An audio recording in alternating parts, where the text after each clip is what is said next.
we want to see. We want to know how fast that decline continues and how low the decline gets. And we would like to get back to the days of only 400, 500 people showing new infections every day. All the numbers are basically saying the same, that we are, in fact, on the downside of the mountain. I've always been worried that there's a little tick up and that there'd be some evidence that we're not on decline, but all the evidence says we're on decline. Even the number of new cases actually ticked down yesterday after being stable for a number of days. It's down to about 1,100 new cases. Only in this crazy reality would 1,100 new cases be relatively good news, right? But 1,100 new cases. Again, we'd like to see that down into the 200, 300, 400 new cases per day. Just when you think you're going to have a good day, this reality slaps you right in the face. 437 deaths yesterday, which is actually a tick up. This number is, as you can see, call it flat with a slight decline if you're looking for a silver lining. But this is just terrible, terrible, horrific news. Testing is what we are compulsively, obsessively focused on now. Both diagnostic testing, which is a positive, negative, the antibody testing. We do about 20,000 tests per day, average, goes up and down a little bit depending on the day. We had a great meeting with the federal government this week and came up with a division of responsibility. I spoke to the other governors about it yesterday with the Vice President on a all governors conference call. I spoke about the arrangement with the federal government. I hope the federal government and the other governors follow that template because it's a template that makes sense. We always said this was a federal-state partnership, and the President said that he understood the federal government had a role. We came up with a division of responsibility, which is basically the states take responsibility for the labs in their state and getting those labs functioning. We regulate those labs. And the federal government would take the responsibility of making sure the national manufacturers had the tests, the reagents, the vials, the swabs, all the equipment that the national manufacturer needs to be able to send to our labs so our labs can actually function. Our labs have these highly sophisticated machines that they bought from national manufacturers. But the machine requires the test kit and the reagents specifically for that machine. It's like you buy a printer from a company for your computer, like a color printer, but the printer requires cartridges from that company. You can have a fancy printer, but if you can't get the replacement cartridges, that printer is a paperweight, right? So we need the national manufacturers to have the reagents, the test kits, and that's what the federal government is doing. But it's working here in New York, so we're seeing the number of tests increase, and we want to get it stabilized and up. New York State is already doing more tests than anyone because we did get into this first. We were aggressive. We were pushing the line. So we're actually doing more tests per capita than any country around the world, let alone any state in the United States. As we're increasing the capacity of the labs, okay, so now our 300 labs are getting more equipment, more supplies, they can do more tests. Now we need more collection mechanisms, more places to collect the test data so they can send it to the labs. Right? It goes collection, then send those samples to the labs run those samples, get the results back to the people. We have boosted the lab capacity to an extent where we need more collection sites now. So where do you get collection sites? We're going to authorize all the independent pharmacists in the state to be collection sites for testing. I assume, and my guess, and my educated guess, is that independent pharmacists will take us up on this. And there are 5,000 pharmacies in New York State. Some of them have already been doing it, some of the larger national chains, but if your local drugstore can now become a collection site, people could go to their local drugstore. There are about 5,000 in New York. They would be collection sites that would quickly ramp up our collection capacity. So we're doing that. And since we now have more collection sites, more testing capacity, we can open up the eligibility for those tests, right? We had a protocol with eligibility. Not everybody could get a test.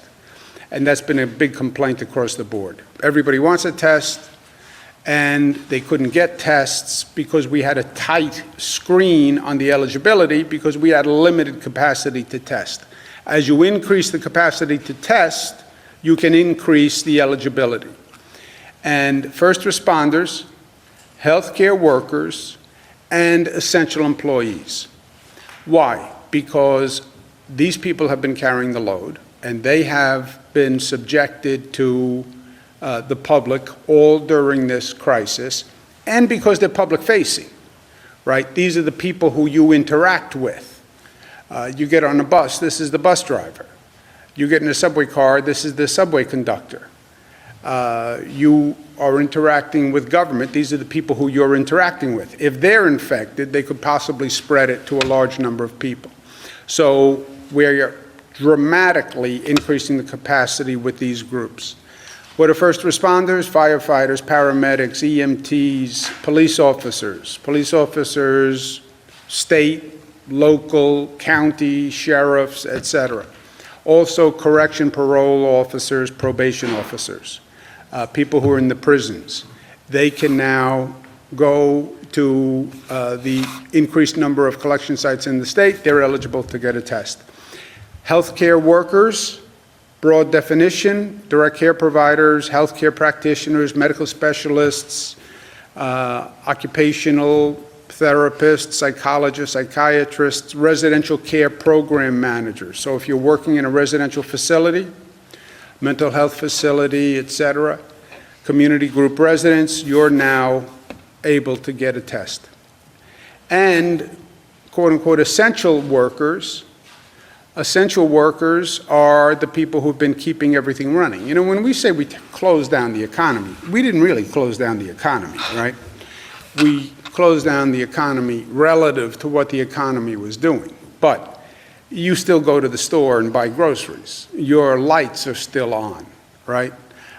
Someone is picking up the garbage in front of your house. So those essential workers have been functioning all along. And these essential workers, and God bless them, we want to make sure they are now eligible for tests, again, because they've been working all along, they've been exposed, and also because when you go in to the dry cleaner, this is the person on the other side of the counter who's interacting with dozens of people a day. So we want to make sure those people get tested. As we continue to develop our testing capacity, and the labs are coming up to scale, the collection sites are opening, the more testing we have, the more we will open eligibility. Hopefully, one day we get to the point where anybody who wants a test can walk in and get a test, right? That was the dream. But we found out quickly that we couldn't do that. You have 19 million people in the state. So we had to prioritize. We're still prioritizing, but we're opening up that prioritization. The more capacity, the more tests, the more we'll open the eligibility criteria.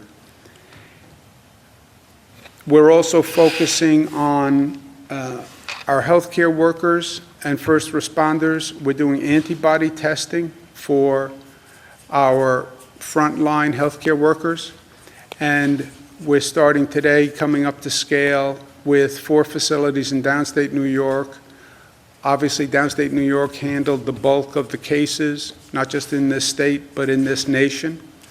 So we're going to those hospitals that had a large number of COVID cases come in, and we're doing antibody testing there as quickly as we can and to the largest scale that we can. Elmhurst Hospital was one of the city's, New York City's public hospitals. When we talk about hospitals downstate, there are about 100 hospitals. About 11 of the 100 are what's called public hospitals. New York City runs them as part of their Health and Hospitals Corporation. Those public hospitals really saw a large number of people, and they were under stress. And they were under stress, frankly, even before the COVID situation. But Elmhurst Hospital, which made national news for the number of cases they were handling, Bellevue, Montefiore, SUNY Downstate is now running a COVID-only hospital. So everybody in that hospital is a COVID patient. And you want to talk about God's work, that's where it's happening. We want to get them the antibody testing. And we're also going to do significant antibody testing in downstate New York with those frontline transit workers also. People who've been working for the MTA, they're Transit Workers Union, TWU members. They've kept the city operational. You need those buses and you need those subways. If you want to have the hospitals running, if you want to have the grocery stores running, those employees have to be able to get to work. And the MTA, the buses, the subways, they did that for us. God bless them, the MTA and transit workers. And then the police, the first responders who are out there because we have to be safe. And we have to be safe even during COVID. So NYPD was out there. They had a large number of people who became sick because of the situation. State police, same thing. So we're going to be doing significant antibody testing there. We've said thank you to the first responders, and we meant it sincerely. And saying thank you is a good start. People want to know that they're appreciated. But even better than saying thank you, actions speak louder than words, right? So show me that you're thankful and act like you're thankful and get me the help I need. I'm out here doing my job. It's my public duty. I get it. But I'm sacrificing myself. I'm sacrificing my family. At least show me support. And support is you have the equipment you need, you have the tools you need, and we're going to get you the testing on a priority basis because you deserve it. Last point, personal opinion. Somebody said to me, I can't do this anymore. People are feeling the stress on a number of levels. They're not getting a paycheck. Their life is on hold. Is my business going to come back? Do I have a job at the end of this? My whole life has been disoriented. I can't take it anymore. I get it. I really do fundamentally get it. This has been a god-awful situation on many, many levels. And many people, I'm sure, are saying this in their own way. So who said it to me is not important. But it was one of my daughters. So I won't tell you which one, though, just to protect privacy. I get the feeling. Today is day 56. It's been 56 long days. Generations are called upon to deal with high levels of difficulty. We are called upon to deal with this crisis. Day 56. 1918 pandemic went on for 2 years. We're in day 56. World War I went on for 4 years. The Great Depression went on for 4 years. You want to talk about economic anxiety. You want to talk about people losing homes, not being able to feed themselves, people living in camps, people living in cars. World War II, 6 years. Vietnam War, that intensity every night, to have to hear about the tragedies. Went on for 8 years. I get 56 days is a long time. And I get it's the worst thing that we have experienced in modern history. I get that. But just a little perspective. Not that it makes our situation any better, but it gives you a sense of perspective. Yes, in life, things happen. On an individual level and on a societal level. Things happen. And you have to deal with it. And it's hard. But on the other hand, it makes us who we are, right? You get shaped by your experiences. This is a terrible experience to go through. But we will manage it, we will handle it, and we will be the better for it. 56 days, all this inconvenience. Yeah, think of it this way. What you're doing is actually saving lives. That's not rhetorical. That's not overly dramatic. You are saving lives. What we have done here has saved lives. Every expert, CDC, White House Task Force, Cornell University, Columbia University, McKinsey, the group that Bill Gates funded, every one of them projected that there would be at least 100,000 more serious infections in the state of New York. 100,000 more serious infections, more hospitalizations. What happened? We did what we had to do, which was hard and is hard. Well, what did we accomplish? 100,000 fewer serious infections.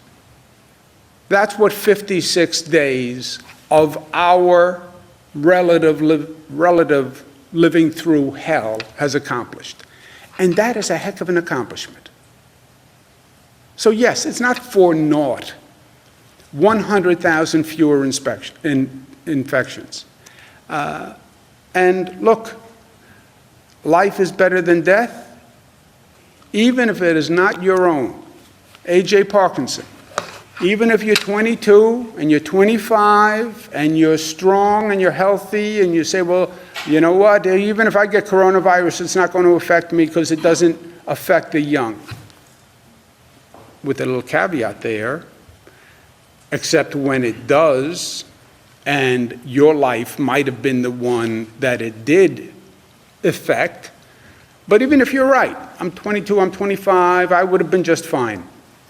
Yeah, but who could you have infected? And maybe they weren't going to be fine because they weren't 22 and they weren't 25, because they were 65 and because they had diabetes or they had hypertension or they had an underlying heart condition or because they were recovering from cancer and a cancer operation, and you infect that person and that person dies because you got infected. That's the reality of what we're dealing with. 56 days of pain. Yes. Yes, relative to the past and what other societies have gone through. Bad, but not the worst that people have gone through. What did we accomplish? 100,000 fewer infections in the state of New York. And we actually saved lives. That's what we did, and that's what we're doing, and that is inarguable. Personal opinion is, I believe everything we did was worth it. People can argue that point, but that is what we did. And for me, that is a heck of an accomplishment and one to feel good about, and one which New Yorkers will be proud of, because it is what New York is about, which is being tough and being smart and disciplined and unified and loving. So maybe the life you saved is not your own. Okay, you still saved a life. And that's not a bad way to spend one day or 56 days. Questions? Governor, you've mentioned over the past week that we may take a regional approach in New York State to reopening things, but does that not undermine the tri-state plus approach of coordinating with the other states to reopen things when one state in itself may take various approaches? Good question, and you're right. That's why it has to be balanced with the tri-state approach. Tri-state approach with, then expanded to the other states, right? We have 7 states. Understanding the individuality of a region within that context. So you can look at one region. You can look at the North Country, Central New York, and say, well, look, on our numbers, we are okay. Okay, on your numbers as a region. But people have cars, and people are mobile, and people have been cooped up, and whatever you do, you could trigger a reaction in that tri-state area. And you could see people from across that tri-state area come to your region because you are now the place that I can get a haircut. You are now the place that I can walk down Main Street and I can go in and get an ice cream cone and can have the kids go in and shop. Yeah, so that's the balance to all of this. And that's what we're working through. That's not something that's really been figured out yet, correct? You haven't had the 14 days of consecutive downtime. That's exactly right. The whole discussion is premature, but it's something we are working through right now. We're working with the state coalition, we're working with regional coalitions, and we will marry the two. If not marry them, they'll be engaged for a period of time. And just to further punctuate that point, we started meeting with our multi-state partners at the very beginning of last week, and one of the founding principles that we laid out between the states is the importance of the border states. There was an understanding, everybody's acknowledging that everyone has regional differences within their own states. And so, for example, trying to align as closely as possible between upstate New York with Massachusetts, the southern tier to Pennsylvania, and then really honing in the tri-state area with New Jersey and Connecticut. And again, it won't necessarily work out that it all aligns perfectly, but that was one of the major principles that we set out earlier in the week with our partners, is that sensitivity to the regions on the borders. Do you still imagine that being a plan that you'll unveil kind of in a formal way? We're working towards trying to come to a consensus on principles, but there is an acknowledgement within the states that everyone is going to be on their own timeline. The major goal is to not undermine one another's success in dealing with the infection rates within the states. But is there a timeline on when we No, might see there's no that? timeline yet. So there's an update to the April 29th date for all non-essential state workers to report back to work on that date. I think it was an extension from March 16th and then April 12th, the memo that came down saying. Yeah, we'll be speaking to that in the next couple of days. Just a quick clarification. The tests at the pharmacies will be diagnostic tests, positive, negative, not antibody tests. And those will be conducted at the pharmacy? Yes. Not just collected there? They'll be conducted there. So you'll be able to go to a pharmacy and get a test? You will be able to go into a pharmacy and get a test. The parlance is the sample will be collected at the pharmacy. The pharmacy then sends it to a lab. The lab conducts the test. So the labs conduct, the pharmacy collects in this new terminology. Question, just in terms of what we're seeing in terms of new infections, it's been 5 weeks since the New York on pause order took effect. Yesterday, we saw 8,000 new cases. Presumably, that's because of heightened testing. But then we're also seeing like 1,300 people come into the hospital. Do we have any demographics, any research on who is getting infected? Are these essential workers? Are these people that are being infected by family members? Are they people that are being infected in communities? Do we know where people are getting sick if people are staying home? We know on the hospitalization data, you know how many people come into a hospital, you know what hospital they go into, and where that hospital is. I don't know if you have demographic data. Do we get on the herd data, do we get demographics? We don't have broad demographic data. We basically have locations based upon where they are hospitalized. So we don't know where they're getting sick, I guess, is the question. No, you know what hospital they're going into. Assuming the hospital they're going into is located near where they live, but you don't know where they're getting sick, no. But they don't know where they're getting sick either, by the way. You know, somebody walks into a hospital, you say, where did you contact the virus? They're not going to be able to answer. Eventually, we will have You can that say- data. It's aggregated now, so we can do it in real time, so we can present to the public every day the hospitalizations and things like that. Patient data gets submitted on a much greater lag, but for us, it was who's going to the hospital now, what is those percentages, so we can monitor the infection in real time.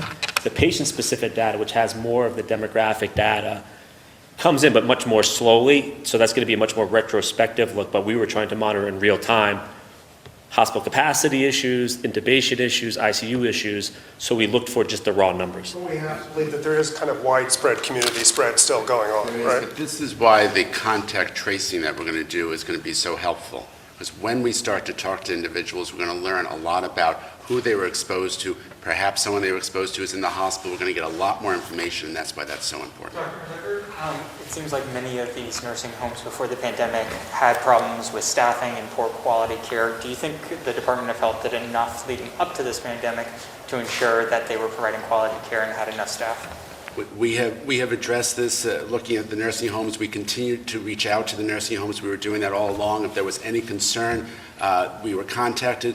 We reached out to them. We did investigations. As I mentioned once before, we actually even did video checks to be sure that they were doing everything correctly, and we provided the information that they needed. But as the governor said previously, a lot of this is the nursing homes, if there was a concern, they needed to look into getting what supplies they needed. But do you think that your department should have done more in general leading up to this pandemic to ensure that they, had enough staff? Because clearly going into this, there just weren't enough people working. That's not clear. Look, I did nursing home investigations as Attorney General. There's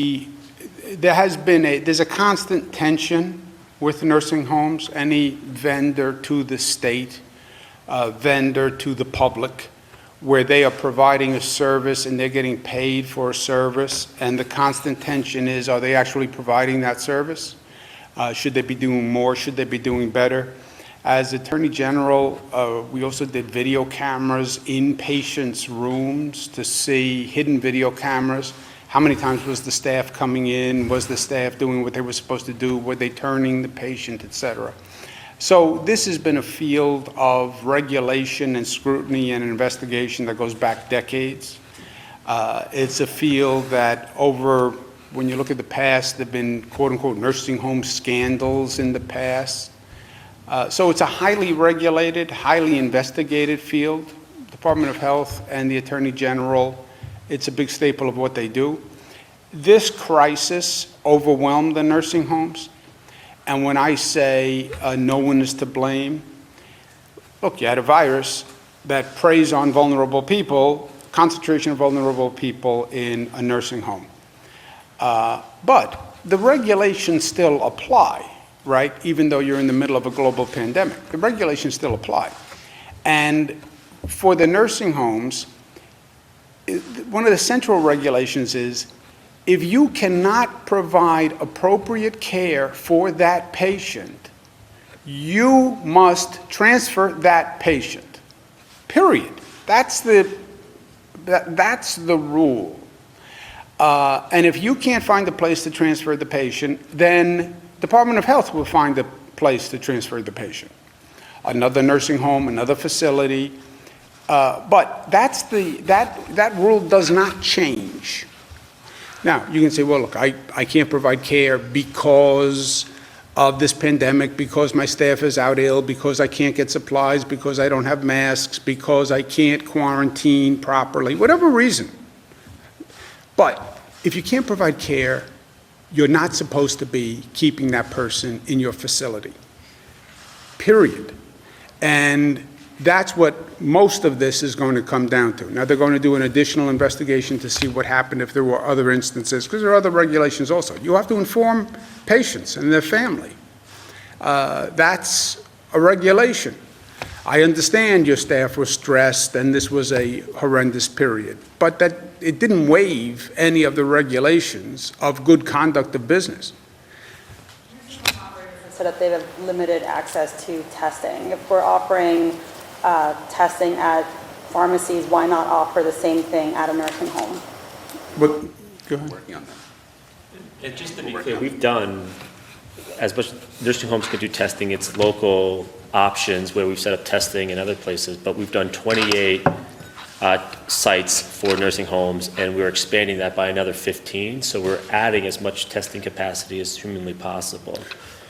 Let's take one more. I'm going to put on my mask and go hiking with a mask.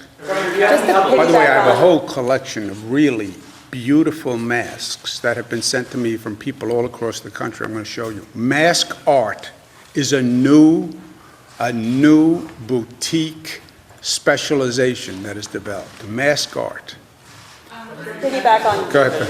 Governor, you mentioned some elections, some special elections last night in Queens and Syracuse. The Chris Collins one is still good to go? Do you expect that to Legally, happen?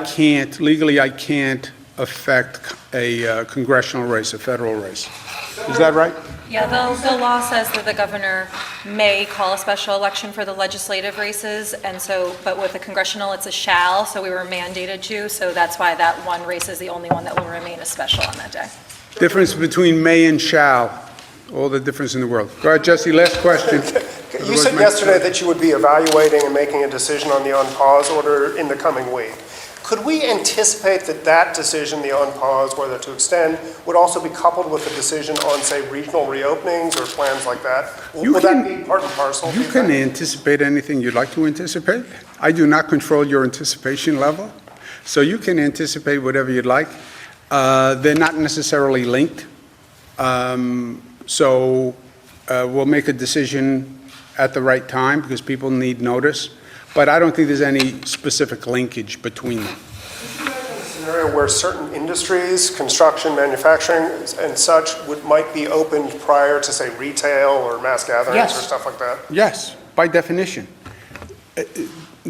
By definition, nobody's going to say, okay, Region X is open and everything opens automatically. So the phased approach, that's what we're talking about, phased in timing, phased in industry, phased in activity level. Remember we did that matrix? Essential business, how essential is your business by how safe is your business? And that's the matrix. Wear a mask. Wear a mask. Unemployment, pandemic, unemployment assistance, do we get an update on that? That is, we'll do an update tomorrow on where we are, but there's nothing much that is. Any other measures, legislative